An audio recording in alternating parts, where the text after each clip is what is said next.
జై తెలంగాణ. మీరు గజ్వేలు గట్టిగా రాలేదు జరా. జై తెలంగాణ.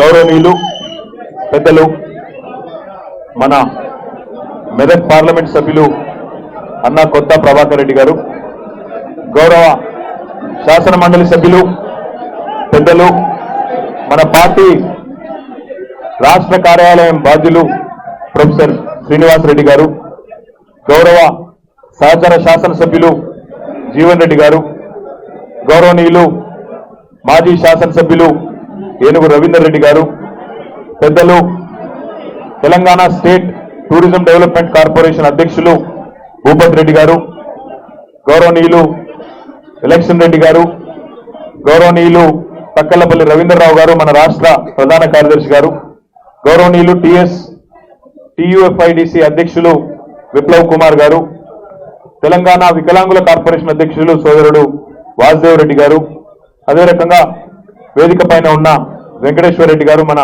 శాట్స్ చైర్మన్ గారు, వేదిక పైన ఉన్న పెద్దలందరికీ, పాత్రికేయ మిత్రులకు, మరి ఈరోజు కేవలం కొన్ని గంటల వ్యవధిలో, కేవలం నిజంగా చెప్తా ఉన్నా, పొద్దున్నే మాట్లాడుకున్నాం 9 గంటలు అనుకుంటా, 8:30 9 గంటల ప్రాంతంలో మాట్లాడుకున్నాం.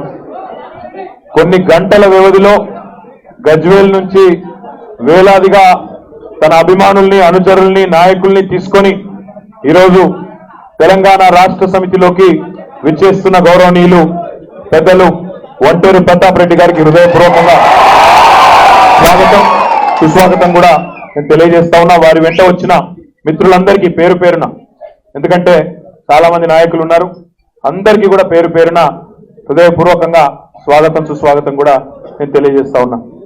ప్రతాప్ రెడ్డి గారు చెప్పిన మాట వాస్తవం. అరే నువ్వు పొడుగున్నాడు పై కూర్చోజరా, బాగా పొడుగున్నాడు ఆయన కూర్చో. 2009 ప్రాంతంలో మేము మాట్లాడుకున్నాం. ఆనాడు 2009లోనే టీఆర్ఎస్ పార్టీలోకి రావాలని చెప్పి వారిని ఆహ్వానించడం జరిగింది.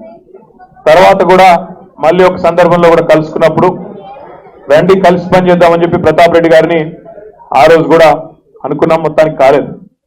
ఏదేమైనప్పటికీ దేరాయ పర్ దురస్థాయ అన్నట్టు 2009 నుంచి 2019 వరకు 10 ఏళ్లు సమయం పట్టినా మొత్తానికి మంచి నిర్ణయం తీసుకొని ఈరోజు ముఖ్యమంత్రి గారిని, గజ్వేల్ ప్రజలను అందరినీ కూడా సంతోషపెట్టే ఒక నిర్ణయం తీసుకొని మరి ఈరోజు తన అనుచరులతో, తన అభిమానులతో, నాయకులతో అందరితో కలిసి కాంగ్రెస్ పార్టీకి రాజీనామా చేసి మరి టీఆర్ఎస్ లో చేరుతున్న ప్రతాప్ రెడ్డి గారికి మళ్ళొక్కసారి స్వాగతం చెప్తూ నేను ఒక మాట మాత్రం వారు చెప్పిన దాంతో సంపూర్ణంగా ఏకీభవిస్తా ఉన్నా.